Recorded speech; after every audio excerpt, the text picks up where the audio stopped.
Good evening students, ज्ञानम board में बहुत बहुत स्वागत है। जिवें तुम सब जानते हो सीटेट की नोटिफिकेशन आउट हो चुकी है तो पीटेट की नोटिफिकेशन बहुत जल्द आने वाली है। अज आप एक सबजैक्ट बारे गल करांगे साइकोलॉजी बारे। आप अज गल करांगे सबजैक्ट साइकोलॉजी बारे। तुसीं जिवें जानते हो साइकोलॉजी पीटेट ते सीटेट दे विच एक बहुत ही अहम भूमिका निभाउंदा है। तो ये सबजैक्ट की सबजैक्ट है कि इस चीज़ से आप गल करांगे। साइकोलॉजी एक तो तुसीं नॉर्मल आप गल करिए तो साइकोलॉजी एक तरह की माइंड रीडिंग है।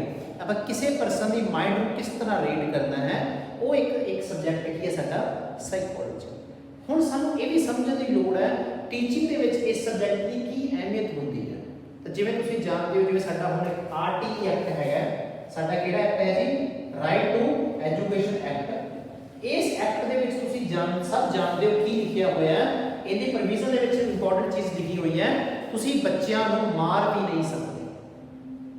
ਮਤਲਬ ਬੱਚਿਆਂ ਨੂੰ ਤੁਸੀਂ ਕਿਸੇ ਤਰ੍ਹਾਂ ਦਾ ਫਿਜ਼ੀਕਲੀ ਮੈਂਟਲੀ ਕੁਝ ਨਹੀਂ ਕਹਿ ਸਕਦੇ। ਤਾਂ ਇੱਥੋਂ ਇੱਕ ਟਾਈਮ ਹੁੰਦਾ ਸੀ ਜਦੋਂ ਪੇਰੈਂਟਸ ਵੀ ਜੇ ਕੋਈ ਟੀਚਰ ਬੱਚੇ ਨੂੰ ਸਜ਼ਾ ਦਿੰਦਾ ਸੀ ਵੀ ਕਿ ਬੱਚੇ ਨੇ ਗਲਤੀ ਕੀਤੀ ਹੈ ਤਾਂ ਪੇਰੈਂਟਸ ਨੂੰ ਹੁੰਦਾ ਸੀ ਵੀ ਚੱਲ ਬਈ ਇਹਦੇ ਭਲੇ ਵਾਸਤੇ ਕੁਝ ਕੀਤਾ ਗਿਆ। ਪਰ ਅੱਜ ਤੁਸੀਂ ਕਿਸੇ ਸਟੂਡੈਂਟ ਨੂੰ ਥੋੜਾ ਬਹੁਤ ਵੀ ਕੁਝ ਕਹਿੰਦੇ ਹੋ ਤਾਂ ਉਹਦੇ ਪੇਰੈਂਟਸ ਆ ਕੇ ਕਹਿੰਦੇ ਸਾਡੇ ਬੱਚੇ ਨੂੰ ਮੈਂਟਲੀ ਇਹ ਕੀਤਾ, ठीक है। तो उस चीज़ से पर अपना एक जो रोल है वो एक इंपॉर्टेंट रोल है। अपना रोल एक टीचिंग के नाल तो होर चीज़ां बच्चों को समझाउणियां भी तो ये सबजैक्ट की हैल्प होगी। पहला आप गल करिए की रोल होता है। जे आप गल करिए किवें एक जो टीचर है वो स्कूल दे विच भी पढ़ाउंदा है ते यूनीवर्सिटी दे विच या कॉलेज दे विच भी पढ़ाउंदा है। पर कहते होंदे हैं की फर्क होंदा है एक स्कूल दे विच जां साडे एक स्कूल दे विच अपने गल करिए आप स्कूल की गल करिए तो स्कूल दे विच जां किहदे विच साडीआं यूनीवर्सिटीज़ जां कॉलेज दे विच आप गल करते हैं जी स्कूल ते यूनीवर्सिटी कॉलेज दे विच की फर्क होंदा। टीचिंग का अलग अलग रूप है। जे स्कूल की गल करिए स्कूल एक बस वर्गा होंदा है, स्कूल एक बस वर्गा होंदा है ते जो यूनीवर्सिटी होंदी है कॉलेज वो ट्रेन वर्गी होंदी है। स्कूल दे विच तुहाडा इंपॉर्टेंट रोल एक बस के कंडक्टर वर्गा होंदा है। लेट्स सपोज तुसीं अबोहर तो मलोट वाली बस दे जा बैठे हो पर बस बठिंडे तक जा रही है पर तुसीं मलोट उतरना है। तुसीं एक चीज़ देखोगे जो बस का कंडक्टर होगा वो मलोट जाके तुहानूं दस्सेगा बाई जी तुहाडा स्टेशन आ गया तुसीं इत्थे उतर जाओ। पर ट्रेन दे विच कोई पर्सन नहीं होगा दस्सण वाला। स्कूल दे विच स्टूडेंट पढ़न नहीं पढ़न पर आपां उन्हां नूं जे नहीं पढ़ रहे तां भी पढ़ाउणा पैंदा है। बार बार एक कंडक्टर तरह बोलना पैंदा है भाई आ लाइफ है इस तरह कर। पर इत्थे एक टीचर की जॉब थोड़ी जी चेंज हो जाती है। शायद इत्थे आपां नूं लगदा है बच्चे मैच्योर हो चुके हैं क्योंकि जो कॉलेज में मैच्योरिटी का लैवल आ चुका है बच्चे शायद वो आपदे चीज़ों को समझ लें।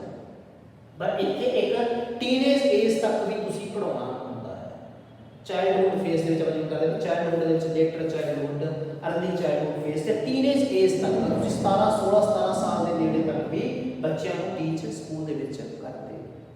तो हुण आपां इस सबजैक्ट की गल करिए। सबजैक्ट एक तरह का साडा की है कि जी माइंड रीडिंग है। ये सबजैक्ट के विच तुसीं हुण अपना 11 बोर्ड के विच साडे ईवनिंग ते मॉर्निंग के विच ईवनिंग के विच भी ते मॉर्निंग के विच भी बैच चल रहे हैं। तुसीं इन्हां नूं ज्वाइन करके वध तो वध इसका लाभ उठा सकते हो। हुण आपां गल करिए एक कंसैप्ट हुंदा है जो हुंदा है सिलेबस दे विच एक कंसैप्ट सुनिया होना है उसका नाम है चाइल्ड डेवलपमेंट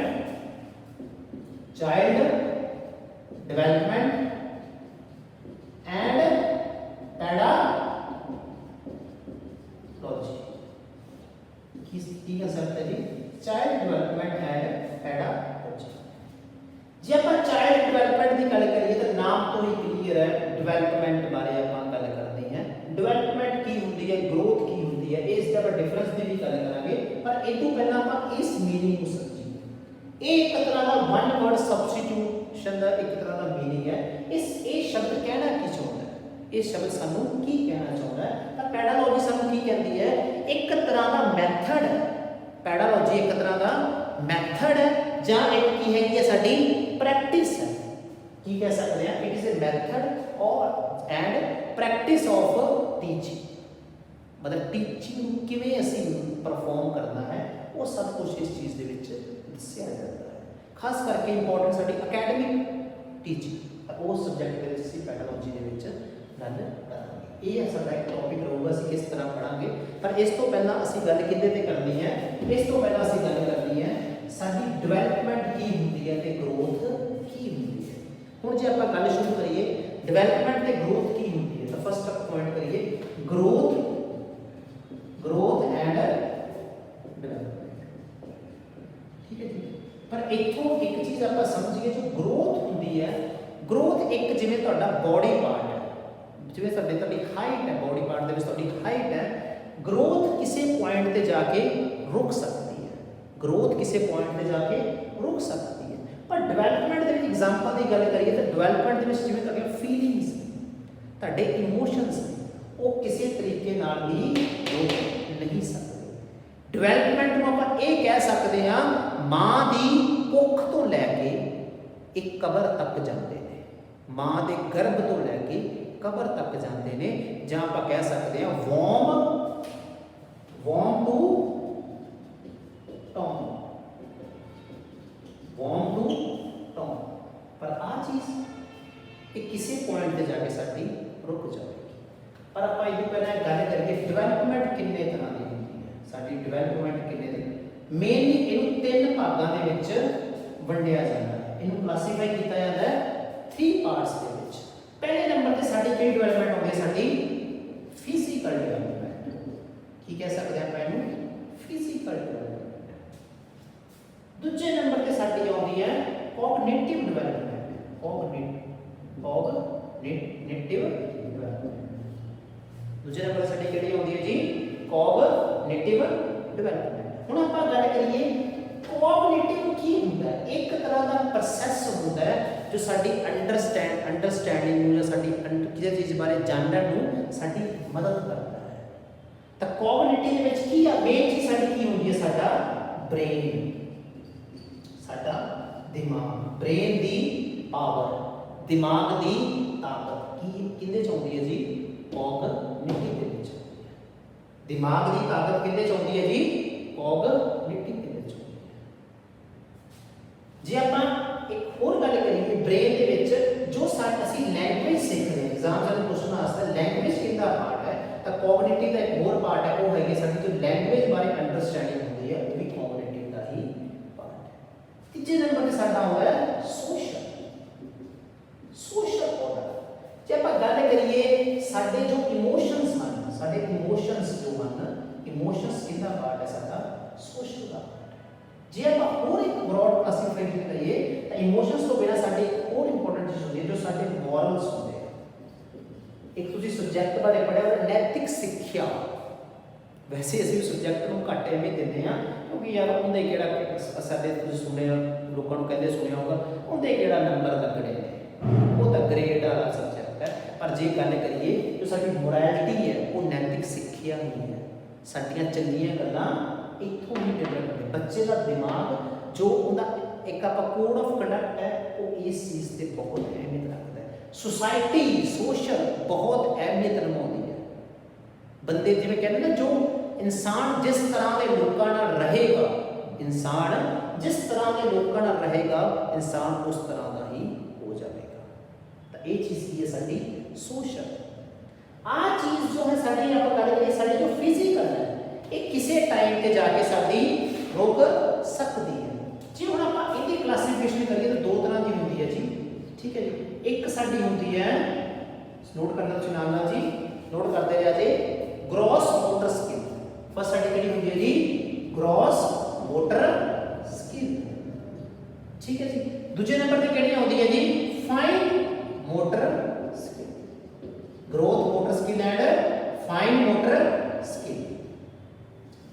इस चीज़ की गल करिए इन्हां दा डिफरेंस की होंदा है, तो तुसीं एक एग्जांपल लो जिवें साडा एक लोहार है, लोहार तुसीं देखिया होना बहुत जोर नाल लोहे ते सੱਟ मारदा है। पर एक सुनियारा होंदा है जो बहुत ही प्यार नाल उस सुन्ने दे सੱਟ मारदा है। हथौड़ी दोनों कोल है पर एक दी हथौड़ी का साइज बहुत ही छोटा है, पर एक का साइज जिन्हों पंजाबी में घण कहने उदू बड़ा साइज, उस तरह का ही साइज। खास करके जो असीं भजदे हां, जो असीं भज रहे हैं ਤਾਂ ਸਾਡੀ ਕਿਹੜੀ ਯੂਜ਼ ਹੋ ਰਹੀ ਹੈ, ਸਾਡੀ ਗ੍ਰੋਸ ਮੋਟਰ ਸਕਿੱਲ ਯੂਜ਼ ਹੋ ਰਹੀ ਹੈ।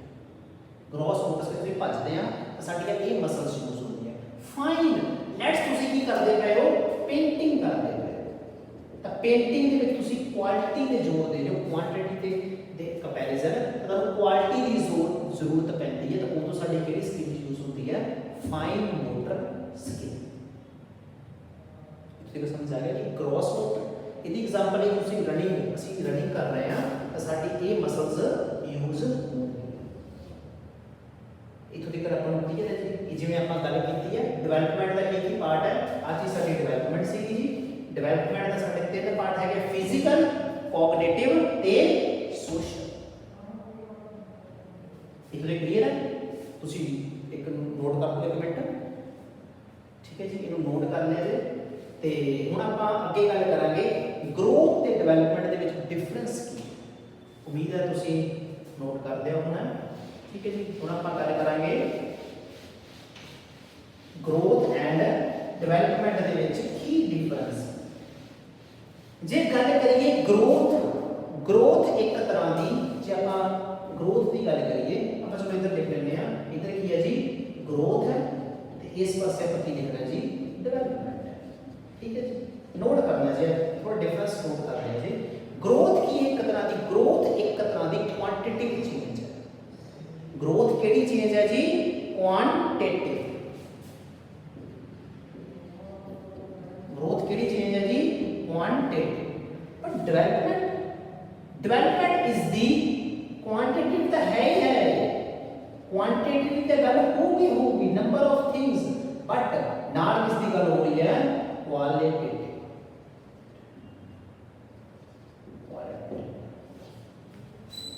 ਅਸੀਂ ਕਿਹਦੀ ਗੱਲ ਕਰਦੇ ਆ, ਕੁਆਲਿਟੇਟਿਵ। ਜੇ ਹੁਣ ਗੱਲ ਕਰੀਏ ਇਸ ਤਰ੍ਹਾਂ ਕੁਆਲਿਟੇਟਿਵ, ਤੇ ਆਈ ਹੋਣਾ ਸੀ ਤੇ ਇਹ ਸੀ ਕੁਆਲਿਟੇਟਿਵ। ਤਾਂ ਕੁਆਲਿਟੇਟਿਵ ਕੀ ਹੈ ਜੀ, ਕੁਆਂਟੀਟੀ ਦੀ ਗੱਲ ਕਰਦੀ ਹੈ, ਨਾਲ ਨਾਲ ਕੁਆਲਿਟੀ ਦੀ ਵੀ ਗੱਲ ਕਰਦੀ ਹੈ। ਇੱਥੇ ਤੁਸੀਂ ਸਿਰਫ ਨੰਬਰ ਆਫ ਥਿੰਗਸ ਦੀ ਗੱਲ ਕਰਦੇ ਹੋ, ਇੱਥੇ ਨੰਬਰ ਆਫ ਥਿੰਗਸ ਦੀ ਗੱਲ ਤਾਂ ਹੁੰਦੀ ਹੈ, ਪਰ ਨਾਲ ਉਹਨਾਂ ਦੀ ਕੁਆਲਿਟੀ ਕਿਸ ਤਰ੍ਹਾਂ ਦੀ ਹੈ, ਨਾਲ ਉਹਨਾਂ ਦੀ ਕੁਆਲਿਟੀ ਕਿਸ ਤਰ੍ਹਾਂ, ਠੀਕ ਹੈ ਜੀ। ਇਹ ਮੈਂ ਕੀ ਆਖਿਆ ਸੀ, ਇੱਕ ਸਰਟਨ ਏਜ ਤੇ ਜਾ ਕੇ ਇਹ ਕੀ ਹੋ ਸਕਦੀ ਹੈ, ਸਟਾਪ ਹੋ ਸਕਦੀ ਹੈ। ਪਰ ਡਿਵੈਲਪਮੈਂਟ ਸਾਡੀ ਟਿਲ ਡੈਥ, ਜਿੰਨਾ ਤੱਕ ਤੁਸੀਂ ਮਰਦੇ ਨਹੀਂ ਜਾਂ ਮੌਤ ਨਹੀਂ ਹੁੰਦੀ ਉਸ ਟਾਈਮ ਤੱਕ ਇਹ ਚੱਲਦੀ ਰਹਿੰਦੀ, ਠੀਕ ਹੈ ਜੀ। ਹੋਰ ਆਪਾਂ ਜੇ ਗੱਲ ਕਰੀਏ ਤਾਂ ਇੰਨੀ ਜੇ ਆਪਾਂ ਗੱਲ ਕਰੀਏ ਜੋ ਸਾਡੀ ਗਰੋਥ ਹੁੰਦੀ ਹੈ, ਲੈਟਸ ਸਪੋਜ਼ ਤੁਹਾਡੀ ਹਾਈਟ ਇੱਕ ਗਰੋਥ ਹੈ, ਤਾਂ ਇਹਨੂੰ ਚੀਜ਼ ਨੂੰ ਅਸੀਂ ਕਰ ਸਕਦੇ ਹਾਂ, ਮੈਜ਼ਰ ਕਰ ਸਕਦੇ ਹਾਂ। ਇਸ ਚੀਜ਼ ਨੂੰ ਕੀ ਕਰ ਸਕਦੇ ਹਾਂ ਅਸੀਂ, ਮੈਜ਼ਰ ਕਰ ਸਕਦੇ ਹਾਂ। ਪਰ ਇਸ ਚੀਜ਼ ਨੂੰ ਸਿਰਫ ਕੀ ਕੀਤਾ ਜਾ ਸਕਦਾ ਸੀ, ਅਬਜ਼ਰਵ ਕਰ ਸਕਦੇ ਹਾਂ। ਇਹਨੂੰ ਕੀ ਕਰ ਸਕਦੇ ਹਾਂ ਅਸੀਂ, ਮੈਜ਼ਰ ਕਰ ਸਕਦੇ हैं, तो ਇਹਨੂੰ ਕੀ ਕਰ ਸਕਦੇ ਹਾਂ ਅਸੀਂ, ਅਬਜ਼ਰਵ ਕਰ ਸਕਦੇ ਹਾਂ। ਆਪਾਂ ਜੇ ਇੱਕ ਐਗਜ਼ਾਮਪਲ ਲਈਏ, ਲੈਟਸ ਸਪੋਜ਼ ਤੁਹਾਡੀ ਫੀਲਿੰਗ ਕਿਸੇ ਵਾਸਤੇ ਹੈ, ਕਿਸੇ ਵਾਸਤੇ ਕੋਈ ਪਰਸਨ ਤੁਹਾਡੀ ਲਾਈਫ 'ਚ ਸਪੈਸ਼ਲ ਹੈ, ਤੁਸੀਂ ਉਹਨੂੰ ਜਾ ਕੇ ਕਦੇ ਇਹ ਨਹੀਂ ਕਹੋਗੇ ਮੈਂ ਤੈਨੂੰ 10 ਕਿਲੋ ਪਿਆਰ ਕਰਦਾ ਜਾਂ 10 ਕਿਲੋ ਦਾ ਲਾਈਕ ਕਰਦਾ, ਠੀਕ ਹੈ। ਅਸੀਂ ਸਿਰਫ ਉਸ ਚੀਜ਼ ਨੂੰ ਅਬਜ਼ਰਵ ਕਰ ਸਕਦੇ ਜਾਂ ਸਾਹਮਣੇ ਵਾਲੇ ਪਰਸਨ ਨੂੰ ਅਬਜ਼ਰਵ ਕਰਾ ਸਕਦੇ। ਇੱਥੇ ਕੀ ਹੈਗਾ, ਇਸ ਚੀਜ਼ ਨੂੰ ਅਸੀਂ ਮੈਜ਼ਰ ਕਰ ਸਕਦੇ ਹਾਂ। ਉਮੀਦ ਹੈ ਗਰੋਥ ਤੇ ਡਿਵੈਲਪਮੈਂਟ ਦੇ ਵਿੱਚ ਡਿਫਰੈਂਸ ਕਲੀਅਰ ਹੋ ਗਿਆ ਹੋਣਾ, ਠੀਕ ਹੈ ਜੀ। ਫਿਰ ਆਪਣਾ ਤੁਸੀਂ ਇਹਨੂੰ ਨੋਟ ਕਰ ਲਿਆ ਹੋਣਾ। ਤੇ ਹੁਣ ਆਪਾਂ ਗੱਲ ਕਰੀਏ, ਜੋ ਸਾਈਕੋਲੋਜੀ ਹੈ ਕਿ ਇਸ ਤਰ੍ਹਾਂ ਗਰੋਥ ਡਿਵੈਲਪਮੈਂਟ ਦੇ ਅਰਾਊਂਡ ਹੀ ਘੁੰਮੇਗੀ, ਨਹੀਂ ਜੀ। सोशियोलॉजी जो आप सोशियोलॉजी निकल गया, साइकोलॉजी जो भी है ये माइंड की गेम है। ਤੁਸੀਂ ਇੱਕ ਪਰਸਨ ਬਾਰੇ, ਇੱਕ ਡਾਕਟਰ ਬਾਰੇ ਜਾਣਦੇ ਹੋ, ਸਾਈਕੈਟ੍ਰਿਸਟ ਹੁੰਦੇ ਆ। ਤੁਸੀਂ ਸਾਈਕੈਟ੍ਰਿਸਟ ਡਾਕਟਰ ਬਾਰੇ ਸੁਣਿਆ ਹੋਣਾ। ਸਾਈਕੈਟ੍ਰਿਸਟ ਇਲਾਜ ਕਿੱਦਾਂ ਕਰਦੇ ਆ, ਖਾਸ ਕਰਕੇ ਸਾਡੇ ਡਿਪਰੈਸ਼ਨ ਦਾ ਇਲਾਜ ਕਰਦੇ ਆ। ਕੀ ਡਿਪਰੈਸ਼ਨ ਕੋਈ ਬਿਮਾਰੀ ਹੈ? ਜੇ ਆਖਿਆ ਜਾਵੇ ਡਿਪਰੈਸ਼ਨ ਕੋਈ ਬਿਮਾਰੀ ਨਹੀਂ ਹੈ, ਪਰ ਇਹ ਬਹੁਤ ਬਿਮਾਰੀਆਂ ਦਾ ਕੀ ਹੈ, रूट कॉज है। डिप्रेशन खुद एक बीमारी नहीं पर बहुत का की है, रूट कॉज है। तो इत्थों ये चीज़ां पता होंदियां, डिप्रेशन के नाल होर बहुत चीज़ां नाल जुड़दियां जाणगियां। डिप्रेशन की कोई मेडिसिन है? डिप्रेशन की कोई मेडिसिन नॉर्मल जो ਅਸੀਂ ਮੈਡੀਸਨ ਲੈਂਦੇ ਆ ਉਹ ਮੈਡੀਸਨ ਉਸ ਤਰ੍ਹਾਂ ਦੀ ਮੈਡੀਸਨ ਨਹੀਂ ਹੈ। डिप्रेशन वाले पर्सन को नींद की दवाई दे देती है, लेकिन नींद की दवाई डिप्रेशन का इलाज है नहीं। एक सैकेट जो सैकेट्रिस्ट को जाने कि सैकेट्रिस्ट उन्होंने कोई दवाई देता है नहीं, सिर्फ उनके नाल अंडरस्टैंडिंग बनाता है, उनके नाल गल्लां करता है, जो गल्लां करता है वो ही उनकी दवाई होती है। तुसीं देखिया होना बहुत बड़े बड़े मरीज सिर्फ 4 ਤੋਂ 5 सैशन किसी डॉक्टर के ला के ठीक हो जाते। वो परसन ने की किया, वो सेम रोल एक टीचर का भी होगा। टीचर का काम करना टीचिंग करना नहीं है। एक टीचर एक मोटिवेटर भी होगा। वो टीचर एक की एक डॉक्टर तरह भी बिहेव करेगा। टीचर एक साडे प्यो वांग भी ट्रीट करेगा। खास करके साडे समाज जे आपां आखीए फादर ते मदर के रिश्ते को किस तरह देखा है। मदर के रिश्ते को बहुत ज़्यादा सॉफ्ट टच नाल देखा जाता है। मदर के रिश्ते को सॉफ्ट टच में देखा जाता है, पर फादर के थोड़ा जहा गुस्सा दिखाया जाता है। क्यों दिखाया जाता है? इस तरह जो टीचर होगा एक तरह का गुस्से भी होगा, एक तरह का प्यार भी करेगा। एक टीचर एक भरा या भैन बड़े भरा भैन वांग भी हो सकता है, वो हर वक्त तुहाडे नाल खड़ा है, पर किसी पॉइंट ते तुहाडे नाल गुस्से भी हो सकता है। ये सब की है एक टीचर का ही जे टीचर का काम करना टीचिंग होना तो बहुत सौखा होंगे, पर टीचर को एक जज वांग रोल भी निभाना पवेगा। टीचर को एक जज वांग रोल भी निभाना पवेगा। एक टर्म होती है इमोशनल इंटैलीजेंस। लाइफ तुसीं किते ना किते इस तरह के अराउंड होंगे हो। कई बार होता है कोई इंसान बहुत ज़्यादा दुख या तकलीफ के विच होता है, तुसीं उनकी जो दुख तकलीफ को देख के खुद दुखी होकर नाल बैठ गए तो फिर तो तुसीं उनका कोई भार हौला ना किया। इमोशनल इंटैलीजेंस की कहती है तुसीं आपदे इमोशनस पे काबू रखना ही है, पर नाल दी नाल दूजे परसन दी भी इमोशनस ते भी काबू कर लेना। ये चीज़ की है इमोशनल इंटैलीजेंस। इमोशनल इंटैलीजेंस का साडा साइकोलॉजी का एक पार्ट है। लैट्स सपोज तुसीं जो गवर्नमेंट स्कूल में टीच करन जाओगे, उत्थे ये नहीं हो सकता एक तुसीं नॉर्मल जो प्राइवेट स्कूल की गल करो, किसी एग्जाम्पल लो किसी XYZ स्कूल की, किसी गवर्नमेंट स्कूल की, तो उत्थे स्टूडेंट होणगे की हो सकता है उन्होंने बेसिक नीड्स कंप्लीट, पर सरकारी स्कूल जो ऑब्जर्व करोगे हो सकता है तुसीं देखण चाहो वो बच्चे अलग टाइप के हो, जिन्होंने तुसीं एटिकेट्स कहने आ, की पता बच्चों को एटिकेट्स जमा ना हो, फिर अपना RT एक्ट आ गया तुसीं माल सकते ही नहीं। तो उदों इस तरह दी चीज़ां ही सानू एक साडी जॉब नूं सखाला कर देंगे। जो अपनी एक क्लास होण जा रही है साइकोलॉजी की, इहदे विच कल्ला ये नहीं है कि आपां नूं सिर्फ सबजैक्ट बारे A और B सब रटा दिता जाएगा, नाल नाल तुहानूं थोड़ा समझाया भी जाएगा तुहाडी जॉब का प्रोफाइल किस तरह का है, तुहाडी ड्यूटी किस तरह की है, क्योंकि तुहाडी ड्यूटी सब तो उपर है। तुसीं सब जानते हो टीचर साडी कंट्री के सब तो हाईएस्ट एग्जाम होंगे जो UPSC कंडक्ट करवाता है, जिहदे IAS PCS IS IPS ये पोस्टां होंदियां, पर उन्होंने पेपर चैक कौन करता है? उन्होंने पेपर चैक करने वास्ते भी साडी यूनिवर्सिटी के प्रोफैसर ही होंगे। एक जो टीचर एक वो परसन है जो देश को वो जॉब भी प्रोवाइड कर रहा है जो बहुत ही हाई लैवल पोस्ट है।